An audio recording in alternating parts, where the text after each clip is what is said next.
जय भीम, नमो बुद्धाय।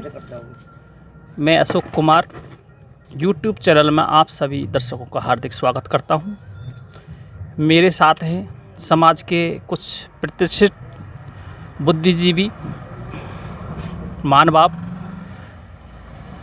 माननीय टेकचंद जी सोनवाल बौद्ध, जो एक्स सर्विसमैन हैं, बिजली विभाग जयपुर से हैं, और साथ में हैं डॉक्टर नरेंद्र सिंह बौद्ध, जो हाथरस उत्तर प्रदेश से हैं, और साथ में हैं HN बौद्ध साहब, जो SKIT से रिटायर्ड हैं, और उन्हीं की जो एक चाय की थड़ी है, उन्होंने बिजनेस की तरफ है और समाज को बिजनेस की तरफ जोड़ने के साथ साथ एक चाय की थड़ी पे एक मिशन रूप चलाते हैं।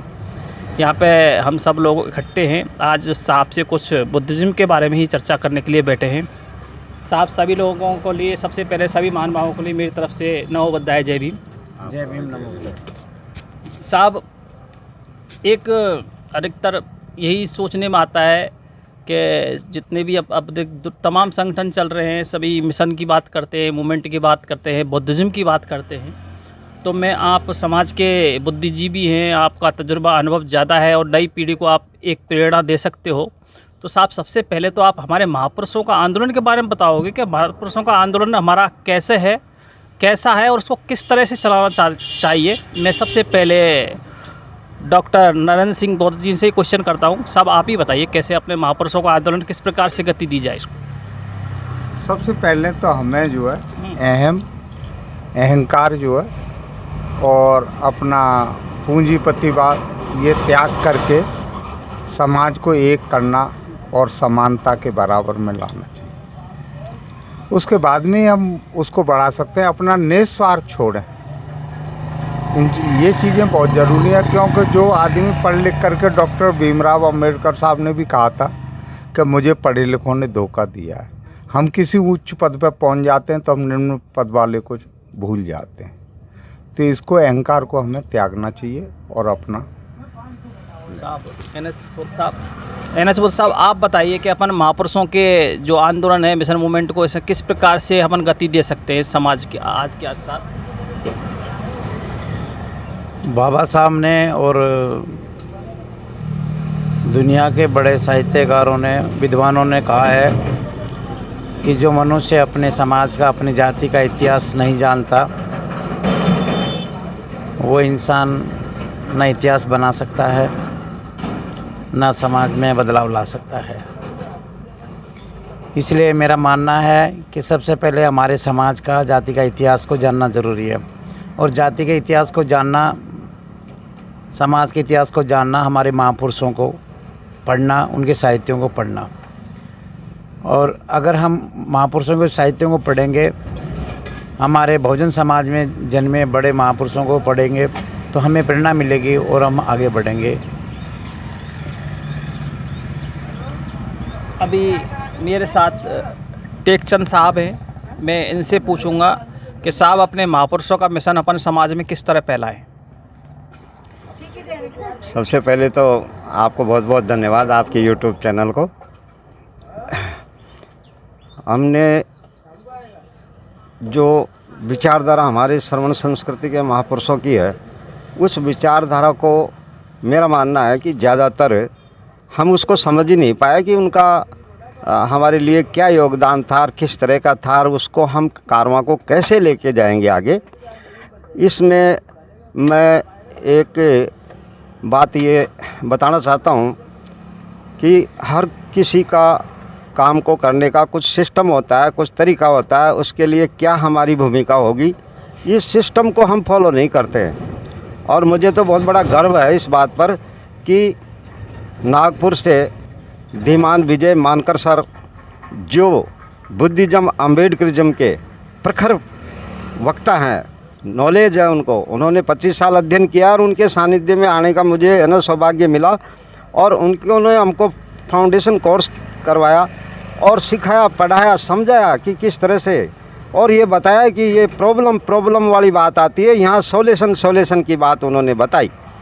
तो इसके लिए पहले तो सबसे पहले क्या हम काम करेंगे तो समाज को जागृत करने के लिए, उसके लिए हमको 2 काम करने पड़ेंगे। एक तो उनकी मानसिक सोच को बदलनी है, एक उनके जो विचार है उनके उस पर हम किस तरह से ऐसी शैली अपनाई जाए कि उनके ऊपर प्रभाव पड़े और उनकी सोच और मानसिकता को बदलना है। संख्या हमारी बहुत है, लेकिन संख्या से मतलब नहीं है कि जागरूकता कितनी है, एकता कितनी है। बाबा साहब के विचार से शिक्षित बनो, तो बाबा साहब ने शिक्षित के लिए कहा।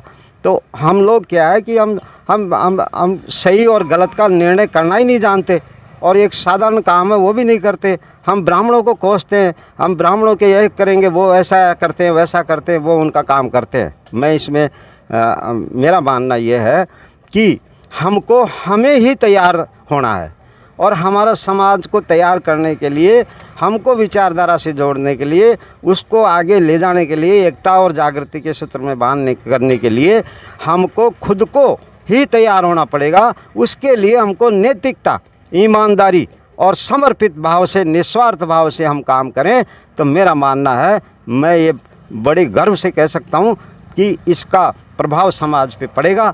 और ऐसा मैंने किया है, डूअर टू डूअर मैंने काम किया है। तो बाबा साहब के पास ताकत क्या थी? उनके पास तीर तलवार नहीं था, लेकिन बाबा साहब के पास ताकत थी उनकी, है ना, जो विवेक, बुद्धि और शिक्षा और नैतिक चरित्र और उनका मनोबल, और वो निस्वार्थ से हमारे लिए एक बहुत बड़ा मार्ग प्रशस्त करके गए। और उन्होंने कहा था कि इस कारवां को मैं भूखे प्यासे रात दिन मेहनत करके यहाँ तक लाया हूँ, तो इसको आगे नहीं तो कम से कम पीछे तो मत जाने देना। तो हम लोग, हमारी कमियां हैं उसको हम पूरी नहीं करते हैं और दोष दूसरे को देते हैं, हम खुद ही तैयार नहीं हैं करने के लिए। इसके लिए काम करना पड़ेगा, धरातल पे निस्वार्थ भाव से काम करना पड़ेगा, तब जा कर के हमारे समाज की जागृति और एकता और सोच को बदल सकते हैं। जब हमारी सोच बदलेगी तो ये काम तब होगा। तो इसी के साथ मैं अपने बात को ख़त्म करता हूँ। थैंक यू सभी को। जय भीम।